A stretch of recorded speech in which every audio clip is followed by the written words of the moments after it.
daawade subscribe saar kanaalka tech cusub si aad u hesho macluumaadka ugu dambeeyay ee teknolojiyadda soo kan gambalaalkana furo si aad u noqoto qofka ugu horeeyay ee hela muuqaalada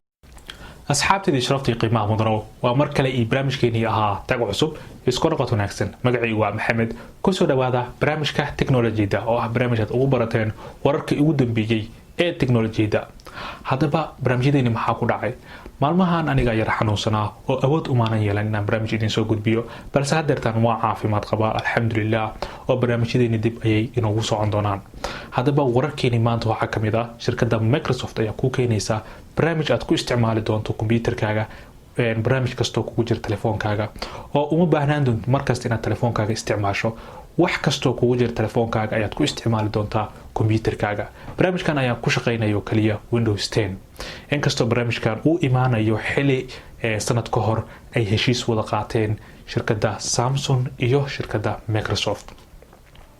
sidoo kale shirkadda Google ayaa bishan horaanteeda soo bandhigtay teleefoonadeeda Pixel 4 iyo Pixel 4a haddaba labada telefoon ayaa shirkadda u habaysay ama u qaabaysay qaab fudud oo ma lahan waxyaabaha aan muhiimadiisu sareysnayn ama muhiimadiisu aan badnayn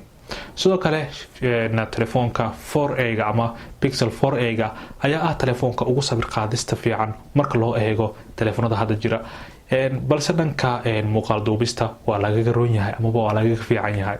shirkadda Samsung ayaa bishan shanteeda soo bandhigtay teleefoono iyo waliba dhago iyo waliba saacad soo bandhigtay hadaba telefoonadeedu waxaa kamid ah Note 20 iyo Note 20 Ultra hadaba labada telefoon ayaa leh saddex kaamiro xagga dambe iyo xagga hore waxay kala yihiin hal kaamirad hadaba lacag ahaan Note 20ga waxa weeyaan $1 Note 20 Ultra waxa weeyaan $1,300 soo kale waxay soo bandhigtay Watch 3 soo bandhigtay ama saacada ama ay ku magacaawday Watch 3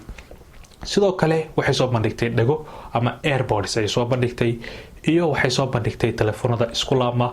iyo waxay soo bandhigtay Tab 7 iyo Tab 7 Plus ay soo bandhigtay hadaba hadii aan kasii gudbo sidoo kale shirkadda Twitterka ayaa ku keenaysa barnaamij aad ugu ogolaanayso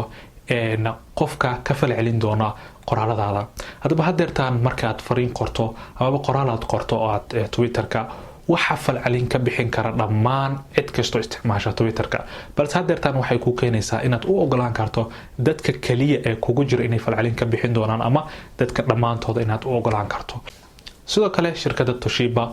ayaa joojinaysa gabi ahaanba soo saaridda laptopyada hadaba shirkaddan ayaa horey loogu bartay inay soo saarto laptopyo tayadiisu sareyso iyo waliba PC ama computer ayaa loogu bartay balse hadeertaan waxaa lagu soo warmayaa inay joojin doonto gabi ahaanba soo saaridda computerada sidoo kale shirkadda Google ayaa ku keenaysa barnaamij aad ugu falcelin doonto fariimaha kaaga imaado dhanka SIM cardka adigoo aadan u baahnayn inaad dib u qorto ama qoraal aad ugu jawaabto qofka kaliya waxaad sameynaysaa inaad emojiska 8daas emoji inaad isticmaasho waa sida Facebook oo kale markii post la soo qoro kale aad falcelin ugu sameyso adigoo aadan u baahnayn inaad comment qorto hadaba intaas ayaan kusoo koobayaa maanta barnaamijkeeni teknolojiyadda waxa inoo balan ah muuqaalkan muuqaalka xiga